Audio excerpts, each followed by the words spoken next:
नमस्कार विद्यार्थियों। कक्षा 9 विषय सामाजिक विज्ञान पाठ 2 प्रथम विश्व युद्ध और रूस की क्रांति। तो विद्यार्थियों, यहाँ पे हम पाठ 2 में जो है प्रथम विश्व युद्ध किस तरह से हुआ, किस प्रकार हुआ और किस कारण हुआ तथा रूस की क्रांति किस प्रकार हुई, इसके विषय में यहाँ पे जानकारी प्राप्त करेंगे। पश्चिम यूरोप के राष्ट्रों की साम्राज्यवाद की भूख और औपनिवेशिक लालसा के कारण उन्होंने एशिया और अफ्रीका के देशों में जाकर उपनिवेश स्थापित किए और अपनी सत्ता का विस्तार किया। तो यहाँ पे हमें बताया है कि जो पश्चिम यूरोप के राष्ट्र थे उनकी जो है साम्राज्यवाद की भूख और औपनिवेशिक जो लालसा थी, जिसके कारण से जो है उन्होंने एशिया और अफ्रीका के देशों में जाकर वहाँ पे जो है उपनिवेश करना स्थापित कर दिया और अपनी सत्ता जो थी उसका विस्तार किया। परिणाम स्वरूप यूरोप के अन्य देशों में उपनिवेश स्थापित करने की शुरुआत हुई। तो यहाँ पे हमें बताया है कि इस तरह से जो पश्चिम यूरोप के राष्ट्र थी, इनकी जो साम्राज्यवाद की भूख और औपनिवेशिक लालसा जो थी, जिसके कारण से उन्होंने एशिया और अफ्रीका के देशों में जाकर उपनिवेश करना स्थापित किया और अपनी सत्ता का जो है वह विस्तार किया, जिसका जो परिणाम है तो वह परिणाम स्वरूप यूरोप के जो अन्य देश थे उन्होंने भी उपनिवेश स्थापित करने की यहाँ पे शुरुआत की।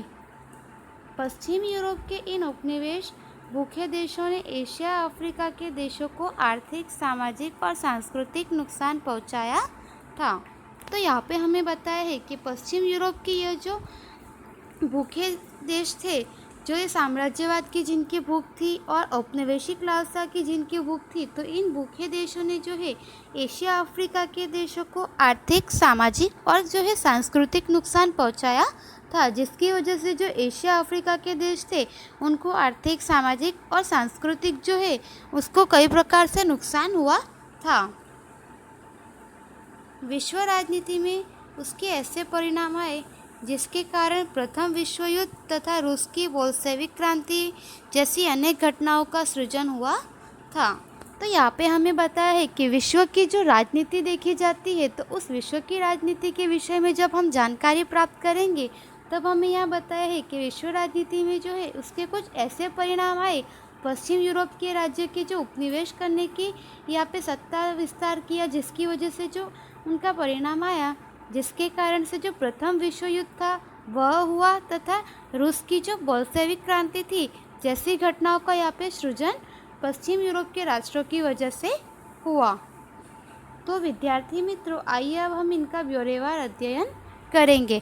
तो विद्यार्थियों, अब हम इसके विषय में आगे जानकारी प्राप्त करेंगे। तो विद्यार्थियों, यहाँ पे अब हम सबसे पहले जो है उपनिवेश क्या है उसके विषय में जानकारी प्राप्त करेंगे कि उपनिवेश अर्थात क्या। तो अब हम यहाँ पे जो है उपनिवेश का अर्थ जानेंगे। उपनिवेशवाद का अर्थ, तो उपनिवेश क्या है, वह किस प्रकार होता है। किसी संपन्न एवं शक्तिशाली राष्ट्र द्वारा अपने विभिन्न हितों को साधने के लिए किसी निर्बल किंतु प्राकृतिक संसाधनों से परिपूर्ण राष्ट्र के विभिन्न संसाधनों का शक्ति के बल पर उपभोग करना और उपनिवेश की जनता विदेशी राष्ट्र द्वारा शासित हो और उस शासन में कोई राजनीतिक अधिकार नहीं दिया गया हो, उपनिवेशवाद कहलाता है। इस प्रकार हम किसी भी शक्तिशाली राष्ट्रों द्वारा अपने स्वार्थों के कारण किसी निर्बल राष्ट्र के शोषण को उपनिवेशवाद कह सकते हैं।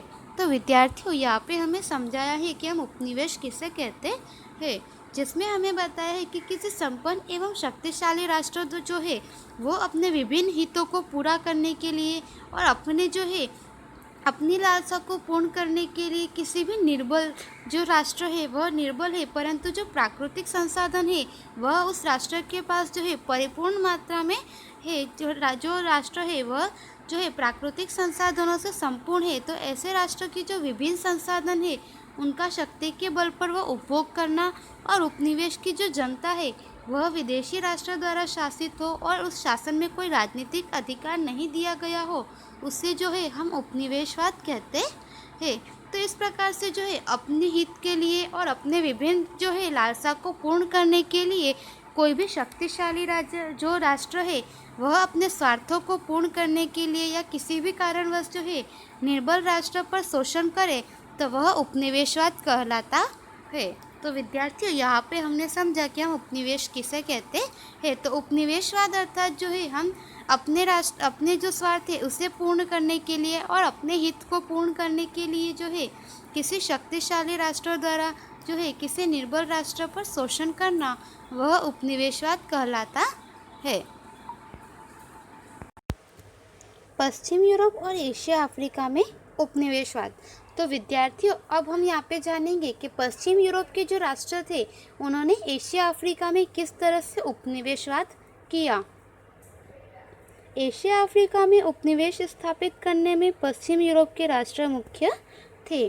तो यहाँ पे हमें बताया है कि एशिया अफ्रीका में जिन राष्ट्रों ने यहाँ पे उपनिवेशवाद किया उनमें जो यहाँ पे पश्चिम यूरोप के राष्ट्र थे वे मुख्य रूप से थे। उनकी इस साम्राज्यवादी लालसाओं ने उनके पड़ोसी राष्ट्र को भी नहीं छोड़ा था। नीदरलैंड, बेल्जियम और लग्जमबर्ग पर स्पेन का अधिकार था। तो यहाँ पे हमें बताया है कि उनकी जो ये साम्राज्यवादी लालसा थी जिसकी वजह से जो है उन्होंने अपने पड़ोसी राष्ट्र को भी नहीं छोड़ा था, वहाँ पे भी उन्होंने उपनिवेशवाद किया था, जिसमें जो है नीदरलैंड, बेल्जियम और लग्जमबर्ग जो है उस पर स्पेन का अधिकार था। पुर्तगीज शासक की निसंतान मृत्यु होने पर रक्त संबंध के आधार पर स्पेन के राजा के अधीन पुर्तगाल भी आ गया, जिसके कारण 6 दशक तक गैर यूरोपियन देशों में उपनिवेश स्थापित करने का एकाधिकार एकमात्र स्पेन के पास था। तो यहाँ पे हमें बताया है कि पुर्तगीज शासक जो थे उनकी निसंतान मृत्यु होने पर जो है रक्त संबंध के आधार पर जो स्पेन के राजा थे उन्होंने पुर्तगाल को भी अपने अधीन कर लिया था, जिसके कारण से जो 6 दशक थे तो उन 6 दशक तक गैर यूरोपीय जो देश थे उसमें उपनिवेश स्थापित करने का जो एकाधिकार यानी केवल सिर्फ एक ही राष्ट्र का अधिकार था वह था स्पेन का। तो इस तरह से जो एकाधिकार था वह स्पेन के पास था और कोई भी जो देश थे या कोई भी राष्ट्र जो है वह किसी भी दूसरी जगह पर जो है किसी दूसरे देश में जो है जो गैर यूरोपियन है वहाँ पे उपनिवेशवाद जो है वह नहीं कर सकते। केवल जो स्पेन है उसके पास एकमात्र एकाधिकार था, जिसकी वजह से जो है वह यहाँ पे उपनिवेश कर सकता था। इसी तरह से फ्रांस और ऑस्ट्रेलिया की प्रदेश भूख के शिकार इटली तथा जर्मनी भी बने। तो यहाँ पे हमें बताया है कि इस तरह से जो फ्रांस और ऑस्ट्रेलिया की जो प्रदेश है वह भी उनके भूख के जो शिकार है वह इटली तथा जर्मनी भी बने। तो फ्रांस और ऑस्ट्रेलिया जो है उन्होंने यहाँ पे इटली और जर्मनी जो है उसे अपने अधीन कर लिया। यद्यपि जब एशिया अफ्रीका के देशों पर स्वतंत्र यूरोपीय सत्ता की पकड़ मजबूत बन रही थी तब ये सभी देश स्वतंत्र हो गए और उन्होंने भी पूर्व मालिकों के मार्ग पर चलकर एशिया अफ्रीका में कई राज्यों को अपनी सत्ता के अंतर्गत लिया था। तो हमें यहाँ पे बताया है कि जब यहाँ पे एशिया अफ्रीका के देशों पर जो स्वतंत्र यूरोपीय सत्ता थी उनकी पकड़ जो मजबूत बन रही थी उसी समय में जो है सभी देश ये स्वतंत्र हो गए और अपने पूर्व मालिक जो है उनके जो है मार्ग पर चलकर एशिया अफ्रीका के राज्यों को अपनी सत्ता के अंतर्गत ले लिया था। वहाँ पे उपनिवेशवाद करके जो है अपनी सत्ता का विस्तार किया एंड उन सभी को जो है अपने अंतर्गत में लिया था। तो विद्यार्थियों, उसके आगे ही एशिया में उपनिवेशवाद वह हम अगले वीडियो में जानेंगे। धन्यवाद।